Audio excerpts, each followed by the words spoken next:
Este video se orienta a un público católico. Los menores de edad deben consultar a sus padres antes de verlo. ¿Alguna vez te has preguntado por qué la gente buena pierde? ¿Por qué las personas que hacen el bien a veces les va mal? Ten en cuenta que Dios nunca pierde.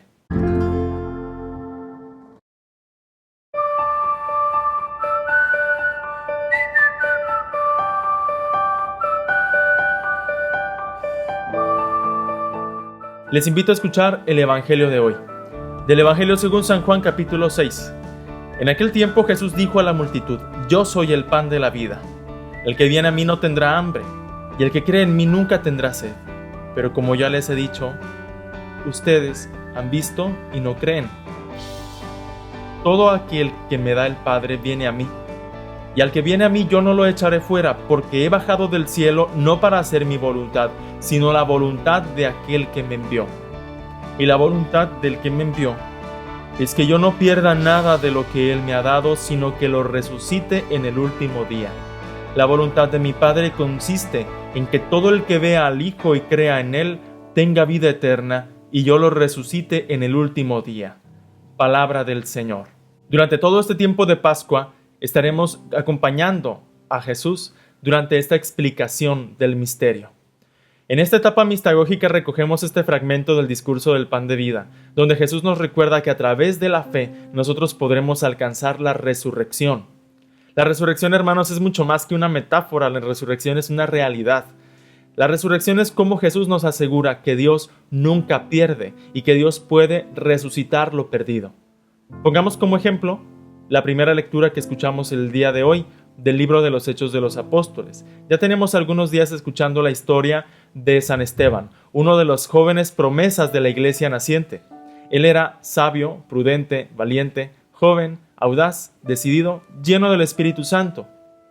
Y sin embargo, de la noche a la mañana, encontró la enemistad de algunos que, pues, como sabemos, igual que a Jesús, lo acusaron de ir contra la religión judía y lo mataron por blasfemo, lo mataron a pedradas. Todo está perdido. Para quien no tiene fe, eso fue una derrota rotunda y efectivamente, humanamente hablando, fue un fracaso. ¿De qué sirvió que Esteban fuera un santo si al final lo mataron? En nada quedó. Si realmente Dios es Dios, ¿por qué permitió esas cosas? Es una pregunta que a veces nos hacemos. Y sin embargo es una pregunta que se lanza desde la idea infantil, quizás, o de una idea falsa de quién es Dios. Durante toda la Sagrada Escritura, Él nos fue guiando, Dios nos fue diciendo cuál es su estilo de hacer las cosas. Y cuando vemos a Jesucristo, su Hijo, entendemos o podemos abrirnos a un conocimiento mayor de ese estilo de hacer las cosas que tiene Dios. En vez de destruir a los malvados, Dios lo que hace es ponerse del lado del inocente. En vez de gastar todas sus fuerzas en aniquilar el poder destructor, lo que hace Dios es recuperar, sanar y rescatar a aquel que fue completamente destrozado. Es lo que Dios hace. Dios no se centra en golpear al agresor, sino en sanar al herido.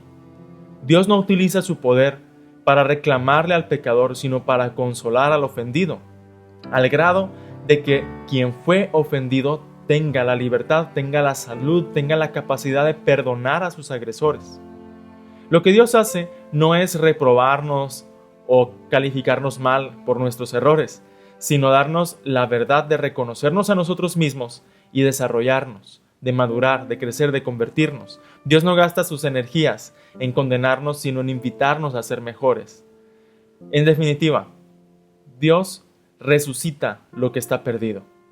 Y resucitar no significa revivir.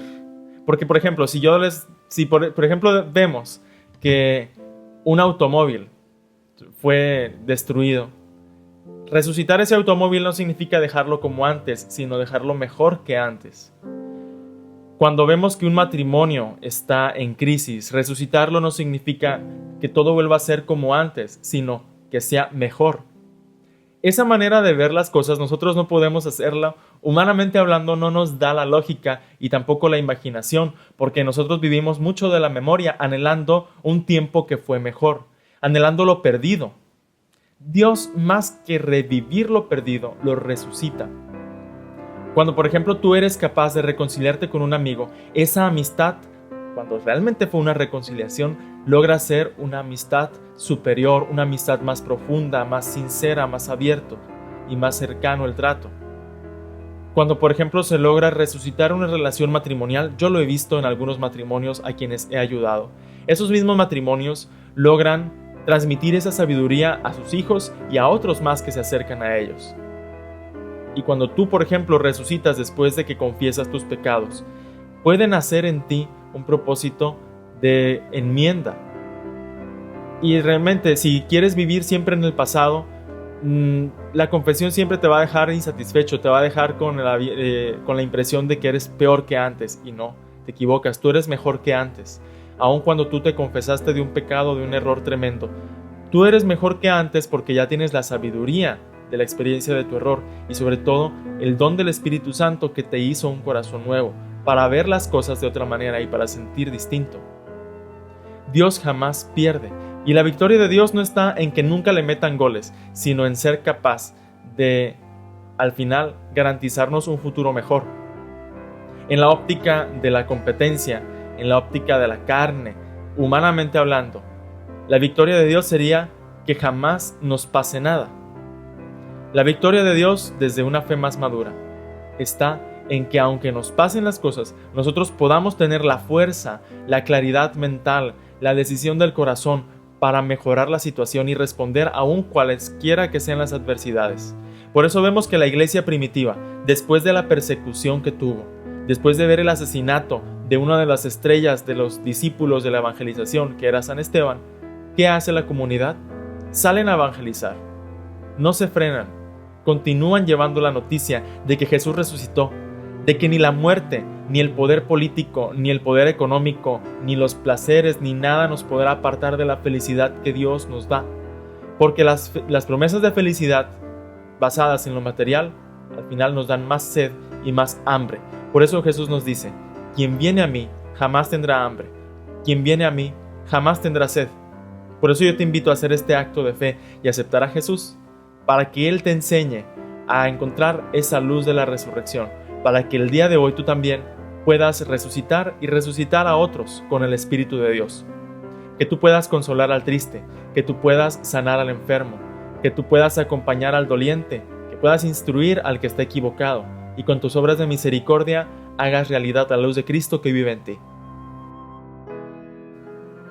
Algunas veces me han preguntado por qué no les doy la bendición al final de los videos.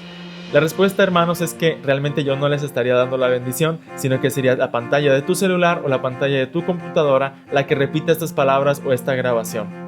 El único que puede hacer una bendición urbi et orbe a través de la radio o de la televisión es el Santo Padre, el Papa, con motivo de algunas fiestas especiales en el año. Yo, que soy un humilde sacerdote, simplemente les recuerdo que la bendición de Dios está con ustedes. Hermanos, con el amor de Dios los amo, que el Señor les acompañe y tengan muy buen día.